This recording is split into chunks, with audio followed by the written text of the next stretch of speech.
Hi friends, माझ्या मी अन्नपूर्णी या YouTube चॅनेलवर तुमचं सर्वांचं स्वागत आहे। फ्रेंड्स, आज मी तुम्हाला खमंग अशी कोथिंबीरची वडी बनवून दाखवणार आहे।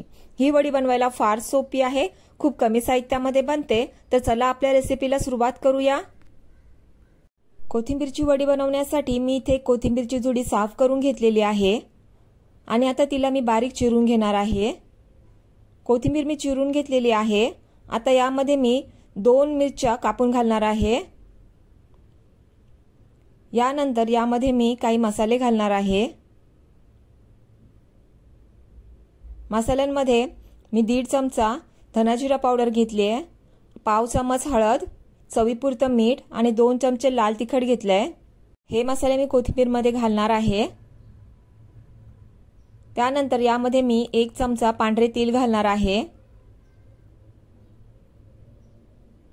आणि अर्धा चमच ओवा घालणार आहे। आता हे सर्व साहित्य मी मिक्स करून घेणार आहे आणि यानंतर यामध्ये मी 2 चम्मच तांदळाचं पीठ घालणार आहे। आता हे तांदळाचं पीठ मी चांगल्या प्रकारे कोथिंबीरमध्ये मिक्स करून घेईन, म्हणजे जी कोथिंबीरची वडी आहे ती चांगली खमंग होईल। आता मी यामध्ये 1 वाटी बेसन घालणार आहे। बेसन हळूहळू घालायचं, एकदा सगळं बेसन नाही घालायचं। हळूहळू बेसन कोथिंबीरमध्ये मिक्स करायचं। काही वेळा तुम्हाला जास्तही बेसन लागू शकतं, काही वेळा तुम्हाला कमी बेसन सुद्धा लागू शकतं। मी थोडे यामध्ये पाणीही घालणार आहे, कारण जे मिश्रण आहे ते कोरडं झालेलं आहे। पाणी जपून घालायचं, थोडंच पाणी घालायचं आहे, ज्याने सगळं मिश्रण चांगल्या प्रकारे मिक्स होईल एवढंच पाणी घालायचं आहे।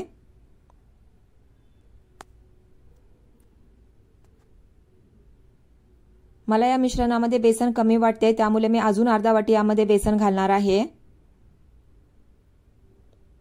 एकूण 1.5 वाटी बेसन मी या मिश्रणामध्ये घातलेलं आहे। मिश्रण थोडं कोरडं झाले, त्यामुळे मी थोडं पाणी घालणार आहे या मिश्रणामध्ये।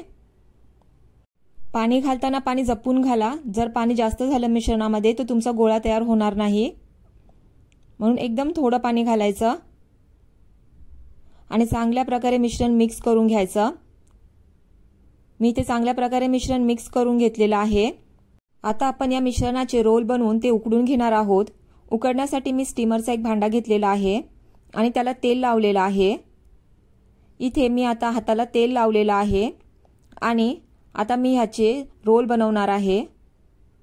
हे पीठ हाताला चिकटतं, कारण यामध्ये आपण तांदळाचं पीठ घातलं होतं, त्यामुळे हाताला तेल लावून घ्यायचं आणि मध्ये मध्ये पाणी पण घ्यायचं, जेणेकरून तुमचा जो रोल आहे तो चांगला तयार व्हावा।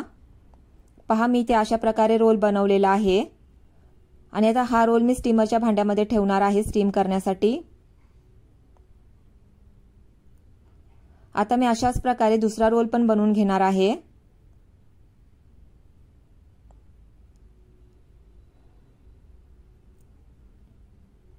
बघा, अशा प्रकारे रोल चांगल्या प्रकारे रोल बनवून घ्यायचा आहे। मी दोन्ही रोल बनवून घेतलेले आहेत आणि आता स्टीमरच्या भांड्यामध्ये ठेवलेले आहेत। आता आपण यांना स्टीम करून घेणार आहोत। स्टीमरच्या भांड्यामध्ये मी इथे पाणी गरम करून घेतलेलं आहे। आता यामध्ये मी रोल उकडायला ठेवणार आहे। 15 मिनिटं रोल चांगल्या प्रकारे उकडून द्यायचे आहेत। फ्रेंड्स, 15 मिनिटं झालेली आहेत, माझे रोल उकडून झालेले आहेत। आता यांना अशाच प्रकारे थंड होऊन द्यायचं। पहा, माझे रोल थंड झालेले आहेत। आता मी यांच्या वड्या कापून घेणार आहे। पहा, वड्या किती छान प्रकारे कापल्या जात आहेत।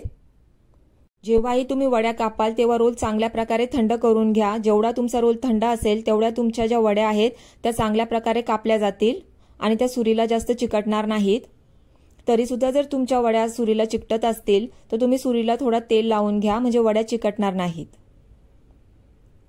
आता मी इथे दोन्ही रोल कापून घेणार आहे आणि इतक्या साईजच्या वड्या कापायच्या आहेत, एकदम पातळही नाही आणि एकदम जाडही नाही।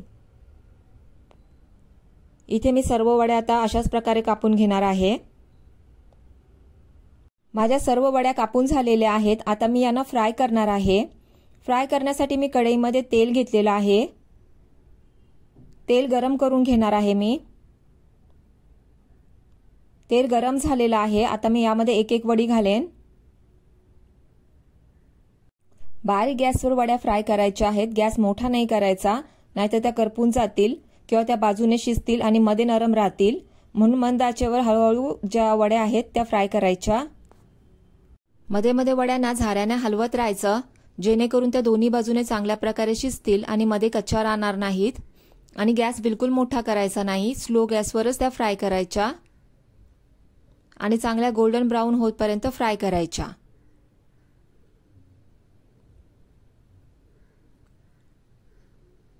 पहा, माझ्या वड्या इथे गोल्डन ब्राऊन झालेल्या आहेत।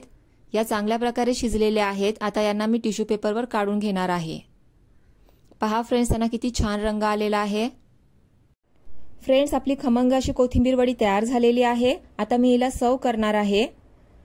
फ्रेंड्स, तुम्हाला जर माझी ही रेसिपी आवडली असेल तर मला कमेंट बॉक्समध्ये कमेंट करून नक्की सांगा। तुमच्या फ्रेंड्स सोबत, रिलेटिव्ह सोबत माझा हा व्हिडिओ शेअर करा, माझ्या व्हिडिओला लाईक करा आणि माझ्या चॅनलला सबस्क्राईब करा। Thank you. बाय।